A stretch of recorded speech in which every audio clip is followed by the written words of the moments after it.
Hello everyone, welcome to our Meetings Assistance for Jehovah's Witnesses channel. I hope you all are doing well. In this video, we are going to prepare for the book study, Learning from the Bible, for the week of July 21st to 27th. This week, we will study Lesson 2, Introduction to Section 2, and Lesson 3. So, let's get started.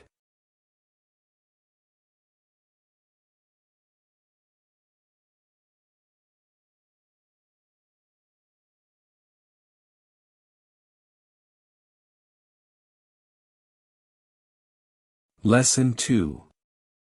God creates the first man and the first woman. Answers to the questions. What work did Jehovah give Adam? First, Jehovah creates a beautiful garden filled with plants, flowers, and animals, called Eden. Then, he creates Adam from the earth and makes him live by breathing into his nostrils. Adam is given the responsibility of taking care of the garden and naming the animals. God told Adam and Eve not to eat the fruit from one tree.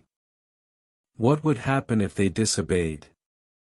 Jehovah tells Adam that he can eat from all the trees in the garden, but there is one special tree he must not eat from. If he does, he will die.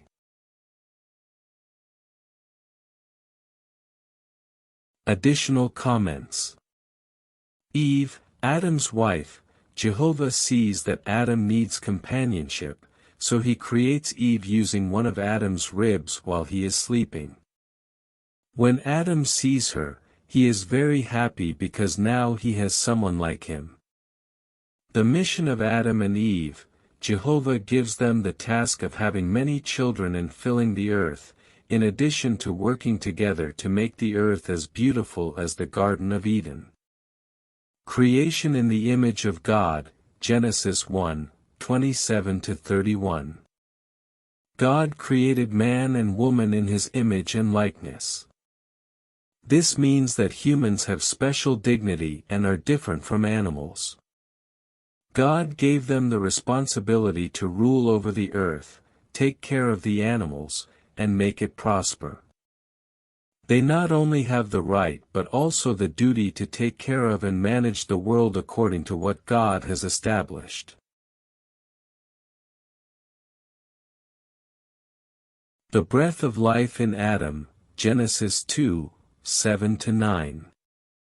In this passage, God creates Adam from the earth and then breathes life into him, making him a living being. This shows that humans have a special connection with God since he gave them life directly.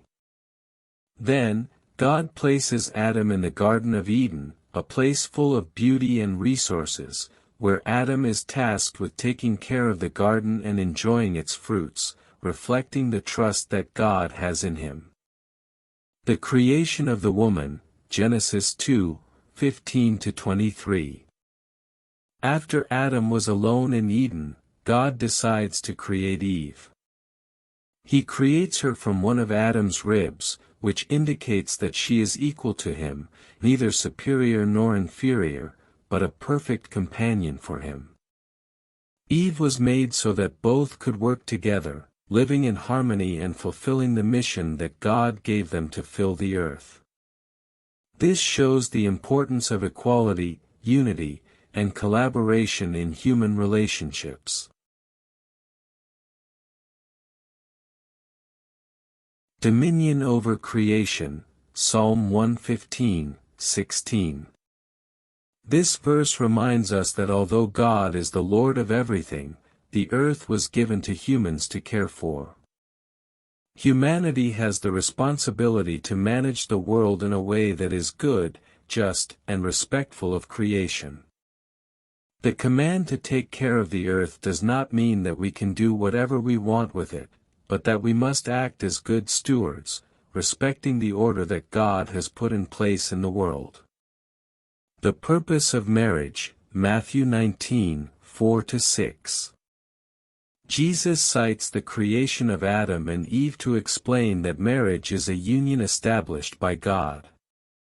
According to this verse, marriage is not just an agreement between two people, but a sacred covenant in which man and woman become one flesh.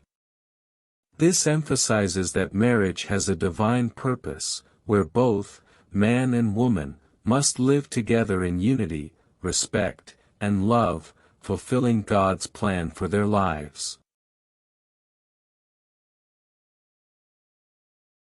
The goodness of creation, Genesis 1:31. At the end of creation, God saw that everything he had made was very good. This means that creation was in perfect harmony and lacked nothing.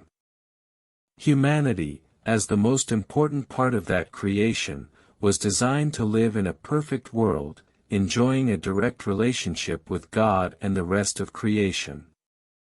The goodness of everything created reflects that God's purpose is for us to live in peace, caring for the earth and living in harmony with Him.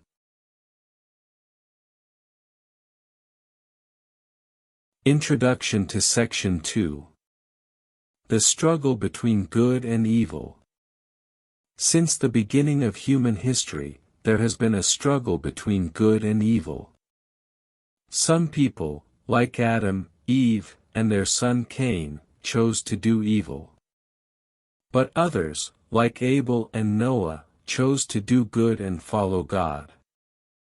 This teaches us that we must always choose to do what is right, even though it may sometimes be difficult. The destruction of the ancient world. In Noah's time, most people became very wicked, and God decided to destroy the world with a flood to start over. This shows that, although evil exists, God has the power to put an end to it and will always do what is necessary to protect what is good. 3. The lessons we can learn. Be peaceful, not violent. Just as the devil and his followers are violent, we should learn to be peaceful and not follow their example. Listen to and obey God. If we follow God and obey, as Noah did, we will be happy and able to live in peace. God sees everything, Jehovah sees everything we do. When we do good and follow His will, we make God happy. But when we act wrongly, He is saddened. Lesson 3. Adam and Eve disobey God. Answers to the questions. Why did Eve eat the fruit? Eve ate the fruit because the serpent deceived her. She believed the lie that they would not die if they ate it, but instead would become like God. The serpent made Eve desire the fruit more, and eventually, she decided to eat it. What happened to Adam and Eve after they disobeyed Jehovah? After disobeying God, Adam and Eve were expelled from the Garden of Eden. Additionally, Jehovah placed angels and a flaming sword to prevent them from returning. Their disobedience had serious consequences, as they lost their place in paradise.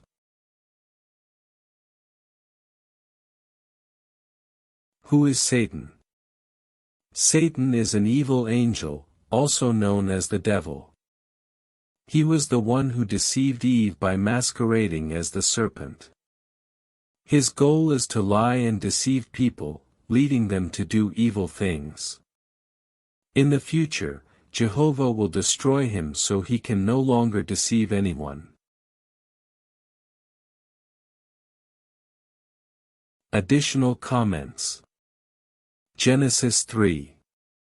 1-24. In this passage, Satan deceives Eve using the serpent to distort God's truth and make her doubt the consequences of sin. By disobeying, Adam and Eve were expelled from Eden, which brought suffering and death to humanity. This act of disobedience highlights how sin affects not only the individual but all of creation, and how Satan's lie led humanity to fall. In John 8:44, Satan is described as a murderer from the beginning and did not remain in the truth. This highlights how lies and deception are Satan's main methods for leading people away from the truth of God. Eve fell into his trap when she believed the lie that she wouldn't die by eating from the forbidden tree, showing the great danger of not discerning the truth from falsehoods. In 1 John 3:8, it is mentioned that, the one who practices sin is of the devil, which reinforces the idea that Satan is the source of all sin and rebellion against God. By disobeying Jehovah, Adam and Eve not only challenged divine authority but aligned themselves with the sin introduced by Satan, resulting in humanity's fall. Revelation 12:9 shows Satan as the great dragon and the deceiver of the whole world, whose influence is global. Despite his temporary power, this verse gives us hope as it points to his ultimate defeat in the future when he will be cast out forever, and God's kingdom will prevail.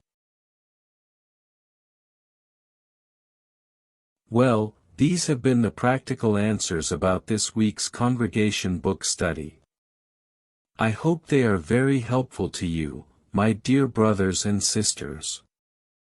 I send you a big hug, and may Jehovah bless and protect you always.